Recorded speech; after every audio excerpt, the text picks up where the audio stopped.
What in the world? Wow. That is a... Oh, it's cracked. Right down there in the weeds. It was ready, obviously. It's not red, though. Is it a yellow one? Yeah. Yellow That's all the way weird. through? Crack it open and see. It's part red. Oh, yeah, it's red, but it was like yellow rind.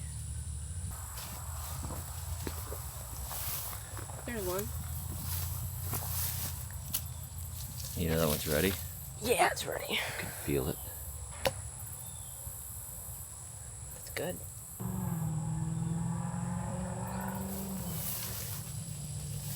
Ooh. Oh, goodness. Huge. Go to the other side.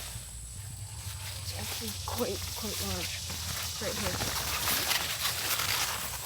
It's killing it, huh? Ready. Oh my goodness. What a monster. Probably about as big as last one. It's ready. Never seen this one before.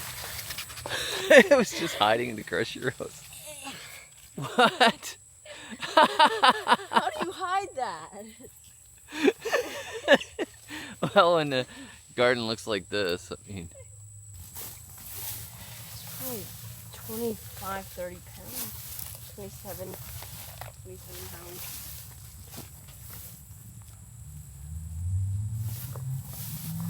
How many years have you been crossing them now? Four. This is the fourth, I believe. You were growing watermelons before that, but that seed line's gone. Yeah. So it's 4 years of Lower Alabama crosses. Squash I have watermelon never cross. seen it. No. I've never seen a necky one. It's tiny.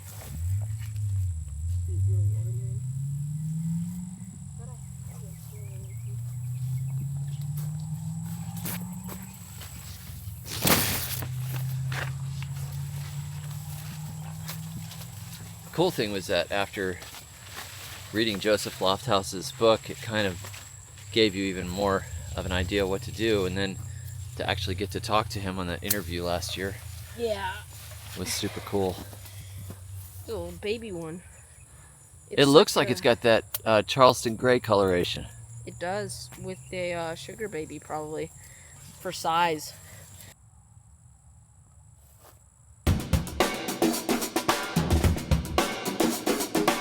Today my son Ezekiel and I and the baby are out here in the Grocery Road Gardens, and he is picking some of the landrace watermelons that he's been working on, and they're starting to really come in now. We're gonna have a lot of watermelons to eat, which is not a bad thing.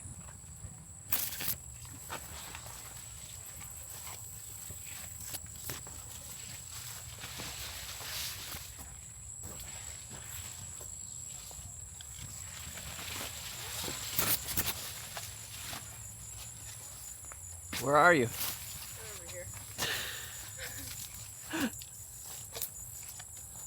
Over here.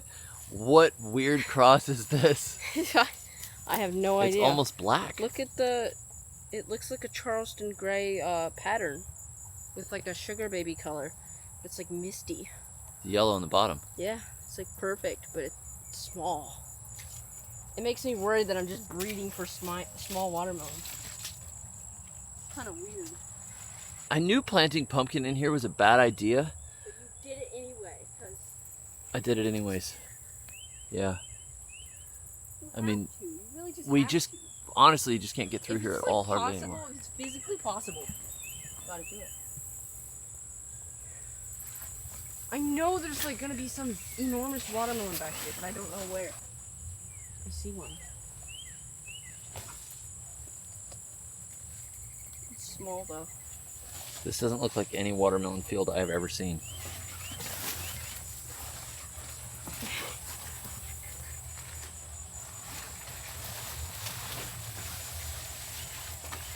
Oh, it's tiny. Is it ready? It's like a cucumber. Pull it It's anyway. a little round cucumber. Would you call it a lunchbox watermelon? It's like a watermelon sandwiches. Watermelon and cream cheese. Who called it?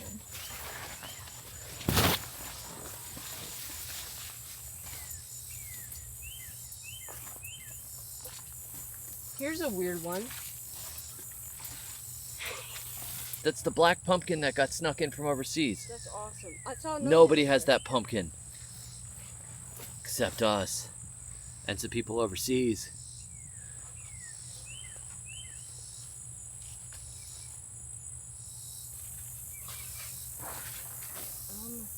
There's like watermelon vines over here, but I don't see any watermelons.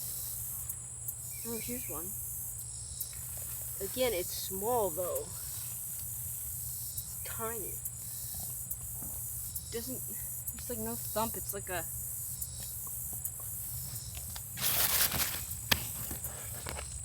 So we have kind of a pattern that takes place in the grocery row gardens. Early on, we've got some of our cool season vegetables that come in first, and then we are planting our cucumbers, watermelons, and sweet potatoes.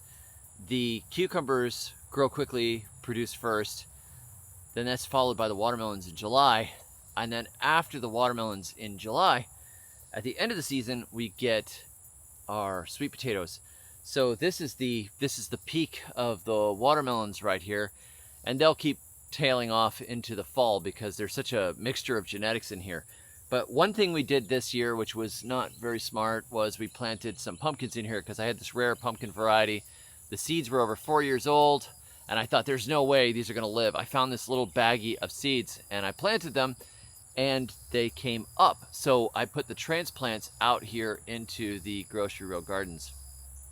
And just because I really, really wanted them to thrive. But this is not a really good space to plant pumpkins. It makes it almost impassable, and the pumpkins are running over the watermelons, and they're running over the sweet potatoes, and they're making it really, really hard to get around in here because pumpkins are super aggressive, and the vines grow, you know, 40 feet, 60 feet, 80 feet. They just keep going and going and going. But on the other end of it, when we get to the fall, we should have some really amazing pumpkins, and hopefully we can preserve this variety that I have never seen anywhere else. Look at the patterning on this one compared to this one, or this one. It's basically, that could be any watermelon. That's a pretty standard no watermelon idea. patterning. Yeah. But it's tiny. It's shaped like a sugar baby with the patterns of a crimson sweet. You have no idea what that is. It's been amazing to see the genetics. I mean, what are we up to? 100 and something pounds so far that we've already taken inside over the last Plus this, which is couple of weeks. I have no idea how much. Yeah, I this guess is. we'll have to weigh this and see how much it is. Yeah. That's a great ground cover, though. I much prefer that to variety grass. Yeah. It's just the best fruit ever. Yeah, the best fruit ever, and it takes you, what, 120 days to grow it. And absolutely no effort. Because you water the garden, so. Well, God waters it. I only think I ran the hose out here about 2 or 3 times this year. So this is mostly just rainfall. Yeah. Cow manure, ashes, a little bit of biochar, some mulch, and then I think that the extra shade that this mess gives it helps some too. Though this may be a little excessive this year. And let's just fight over the pumpkins as well, and the cucumbers. And anything else. Sweet potatoes. But it thrives. It still does it. And this is way more fun than just planting a packet and knowing exactly what you're going to get. Right, yeah. We've got some interesting flavors, some different colors, different textures even. We had one that tastes like sugarcane last year, one that tasted almost like lychee fruit, and vines that rooted out of the vines like crazy. That was interesting too. It's so strange. You have no idea. You have no idea what you're gonna get. Ever. Just makes it more fun. Right? Probably. Because I planted a bunch of watermelons in here. I just don't know. This is just ridiculous. Even in the next row over, I planted watermelons. There's a little watermelon right there. Almost, yeah, I saw that one. Almost nobody goes past here. We've got some cucuzza right there. There are a bunch of like itty bitty ones that are supposed to be ready. Oh, here's a cheap one. What? I knew there was one back here.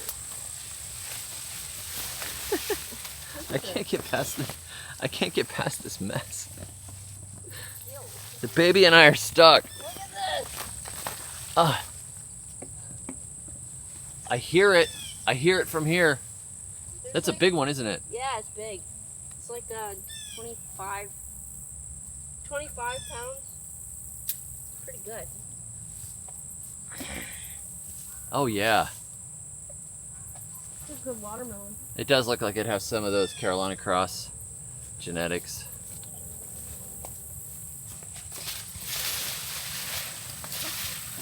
Wow. Keep us fed for about 20 minutes. Look at the stripes though, and the shape. Completely different. Both very large. Yeah. But one is round, one is long. That's what you get when you mix Stripes. something like 25 varieties together. Yeah, this one's more round, you're right. Yeah. And this has like tiger stripes, and that's just like blotches. And the Charleston Gray patterning, you know, the Charleston Grays are a big watermelon, and they've passed on that patterning to these little tiny ones. And then we have some of these that are almost black. We had a really big black one the other day that was quite good. Go find some watermelons, Betsy. Go find some watermelons. Get some watermelons.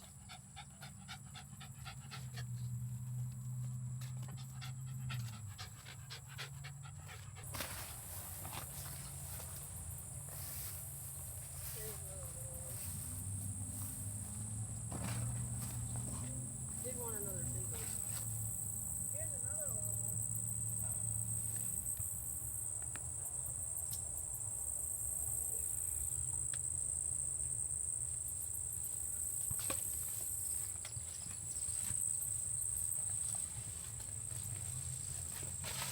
It's got that patterning too. Yeah, but it's small. They're almost the same, except one of them is small and one of them is big. It's the exact same pattern, same shape, just about. It's just difference in size.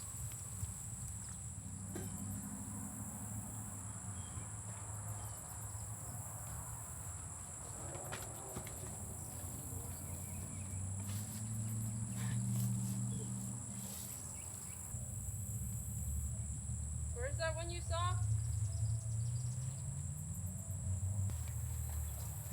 Okay, that is the weirdest watermelon I've ever seen. Yeah.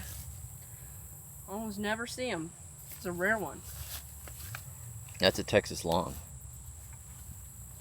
They're the best tasting ones. One of the greatest things about mixing up a whole bunch of seeds together and allowing them all to cross is that you get these exciting combinations. Instead of just getting exactly what's on the seed packet, you get a variety of shapes and colors and patterns. And I just find that much more exciting. And then whatever you like out of that, you can save and plant again and see if it repeats or see if you get something completely different. But over time, by mixing seed varieties together and letting them adapt to your yard, they are also getting used to you, the way you garden. They're getting used to your soil. They're getting used to the climate, the pests, the diseases, and you let the strong survive. And then you get your own landrace. And it's even better if you can get multiple people in your area saving seeds, trading seeds, cross-pollinating, and getting varieties that really match your climate and will make your gardening way easier. These watermelons really are the easiest watermelons to grow now because the strong have survived now out of about 25 different varieties for multiple years. So 4 years of saving the ones that thrive in our messy gardens has led us to easy harvests of more than we can eat.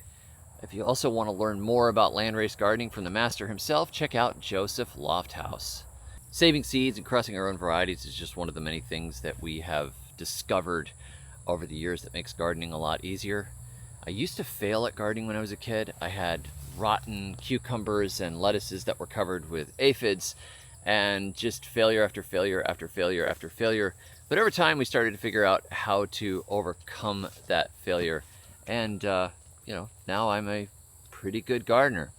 And I have been sharing a lot of what I do, particularly with my food forests. I put up a new food forest course in our community. If you want to join our community, It costs less than eating out once a month, and the amount of information that's over there already is fantastic, and the community has over 100 people in it who are active gardeners who are sharing information with each other. There's even a seed swap.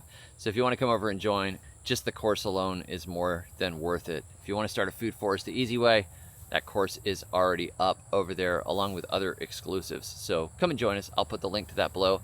I hope this video is helpful to you, or at least entertaining. Until next time, may your thumbs always be green.